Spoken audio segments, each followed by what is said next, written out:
Welcome जी। Mutual fund के वर्तमान और संभावित निवेशक। आज चर्चा करूंगा एक नए एनएफओ का जो लेके आए हैं एक्सिस एएमसी। और एक्सिस एएमसी के इस फंड का नाम है Nifty 500 value 50 index fund, not momentum 50। ये मोमेंटम 50 नहीं है कि खाली प्राइस को ट्रैक करेगा 6 महीने में। सर ये वैल्यू 50 है। तो वैल्यू 50 क्या होता है सर? इसमें पीवी रेशियो का क्या रोल है, पीई रेशियो क्या है, डिविडेंड यील्ड क्या है और कंट्रा फंड का क्या उसमें एक्सपोजर रहता है, सब कुछ बारीकी से बताने वाला हूँ सर। हाँ जी, वीडियो को लास्ट तक देखिएगा। और हाँ, अब तक अगर आपने मेरे चैनल को सब्सक्राइब नहीं किया है बॉस, ओफो सर जी कर लो, क्योंकि एकदम इन्फॉर्मेटिव वीडियोस का एकदम लाइन लगाने वाला हूँ सो दैट कि आप एकदम बढ़िया से इन्वेस्ट करो, ज़्यादा पैसा बना पाओ, है ना। बेल आइकन को जरूर प्रेस करना जी। ठीक है, चलो शुरू करते हैं सर। देखो सर, शुरुआत करता हूँ एक्सिस एएमसी के CIO sir, chief investment officer Shri Ashish Gupta साहब ने कहा कि पिछले 4 साल में यह वैल्यू बेस्ड इन्वेस्टिंग एकदम से क्रेज में आ गया जी।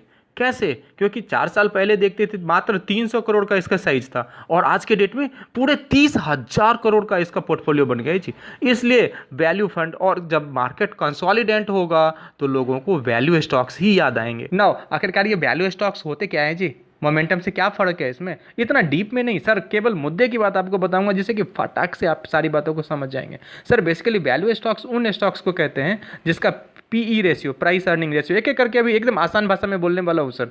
पीई रेशियो मीन से नीचे हो, बताऊंगा सारी बातें, घबराइए नहीं। लो पीई रेशियो हो। दूसरी चीज़ है पीवी रेशियो ठीक ठाक हो। तीसरी चीज़ है आप, सबसे बड़ा चीज़, डिविडेंड यील्ड अच्छा दे रहा हो। और अगली लास्ट वाली एक और चीज़ में देखते हैं कि कंट्रा फंड का एक्सपोजर हो।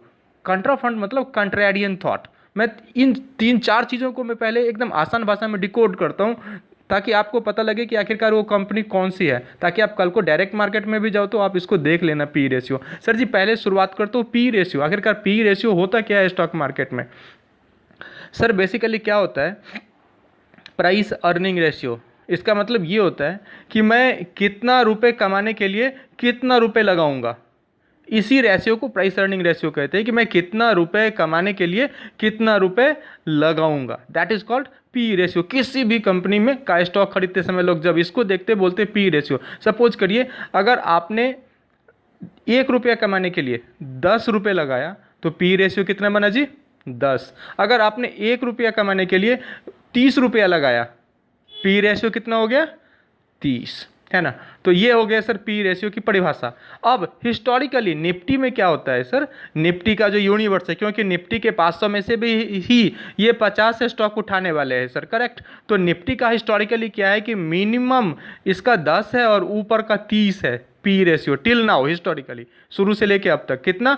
मिनिमम पी रेशियो 10 और मैक्सिमम 30। तो इसका मीन निकाल लेते हैं, ठीक है ना। स्टैटिस्टिक्स में आप समझ जाते हो कि मीन मतलब मध्याह्न।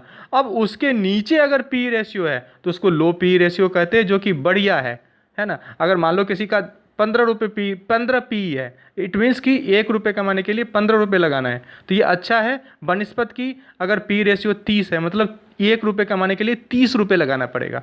That is called PE ratio. Side करो इसको, जल्दी जल्दी समझते हैं।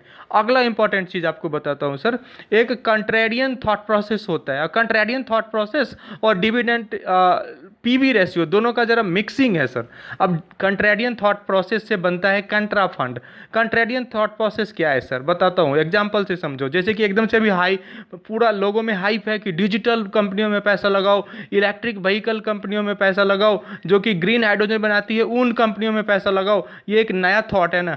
मगर स्टॉक मार्केट में कुछ ऐसे भी विचारक हैं, कुछ ऐसे भी लोग हैं, कहते हैं भाई ये नई कंपनियां हैं, इनका डेट हमेशा ज़्यादा होगा, इनके ऊपर कर्जा ज़्यादा होगा, क्योंकि नई नई कंपनियां हैं, नया नया कंसेप्ट है, तो मैं क्यों लूँ उस पर रिस्क?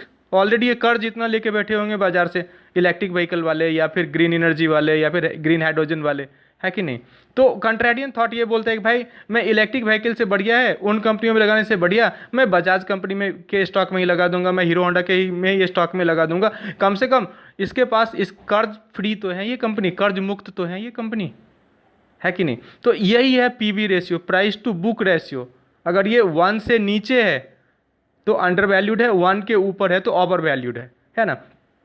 तो ये पीवी रेशियो आपने समझ लिया, आपने पी रेशियो समझ लिया। एक चीज़ बच गया, वो क्या बच गया सर? वो बच गया आपका डिविडेंड यील्ड, लाभांश। तो अगर 100 रुपये की कमाई, 100 रुपये का शेयर है तो 5%, 6%, 7% इस तरह का डिविडेंड यील्ड दे रहा है क्या वो स्टॉक? अगर हाँ तो वैल्यू कंपनी कहलाएगी। तो ये 4-5 चीज़ें देखते हैं फंड मैनेजर ये वैल्यू 50 सेलेक्ट करने में, पूरा 500 के यूनिवर्स में, जिसमें लार्ज भी है, मिड भी है और स्मॉल भी है। तो इसमें से इस चीज़ को कंसीडर करते हुए वो 50 स्टॉक्स सेलेक्ट करेंगे, कुछ आउट होंगे, कुछ इन होंगे, इस तरह से। चलो जी, रिटर्न की बात भी कर दो। निफ्टी 500 वैल्यू 50 ने अब तक कितना रिटर्न बना के दिया है पास्ट में? 5 साल में सर इन्होंने प्राइस रिटर्न दिया है 34.97 का, वहीं टोटल रिटर्न दिया है 37.87 का। वहीं पे सिंस इंसेप्शन इन्होंने प्राइस रिटर्न दिया है 15.1% का, वहीं पे टोटल रिटर्न इन्होंने 18.11% का दिया है। एक साल में प्राइस रिटर्न रहा है 69.25% का, वहीं टोटल रिटर्न रहा है 71.66% का। Price return YTD year to date रहा है 36.72% का, वहीं टोटल रिटर्न रहा है 38.16% का। और price return quarter to date रहा है 5.45% का, और टोटल रिटर्न रहा है 5.96% का। अब एक चीज और देखना बहुत जरूरी है कि क्या इस तरह के फंड बाजार में हैं? हाँ, एक है ना सर। इसी के समकक्ष एक UTI का फंड ऑलरेडी है, UTI Nifty 500 value 50 index fund. 6 महीने में 23%, ईयर टू डेट 38%, और एक साल में इन्होंने 70% बना के दिया है। कुल AUM लगभग 518.6 करोड़ का इसका ऑलरेडी है। एक्सपोजर कितना रहेगा सर? 13% के लगभग रहने वाला है सर। स्मॉल कैप में, मिड कैप का 19% के लगभग रहने वाला है, और लार्ज कैप का लार्ज रहेगा, यानी कि 67% के आसपास रहने वाला है सर। ऑब्जेक्टिव आपको बता चुका हो कि ये बेंचमार्क को फॉलो करेगा। बेंचमार्क क्या रहेगा? निफ्टी 500 वैल्यू 50, बड़ा जोर से मैं बोल रहा हूँ, वैल्यू 50 TRI है ना, तो उसको ट्रैक करेगा। पैसिव काइंड रहेगा, TER थोड़ा सा कम ही रहने वाला है, घबराइए नहीं, ठीक है। अब ये 18 तारीख को कंप्लीट होने वाला है सर, और इसमें जहाँ तक एग्जिट लोड की बात है तो सर यहाँ पे 0.25% रहेगा। अगर 15 दिन के भीतर आप पैसा निकालते हैं तो 15 दिन के बाद निकालते हैं तो कोई बात नहीं, कुछ भी नहीं लगेगा। 100 रुपीज़ से आप शुरू कर सकते हैं। बाकी सारी चीज़ें मैंने आपको बता दिया है सर, थीमेटिक है। आप बहुत ही ध्यान से SID को, SAI को गो थ्रू कीजिए, तब सोच समझ के अपने रिस्क पे डिसीजन लीजिए।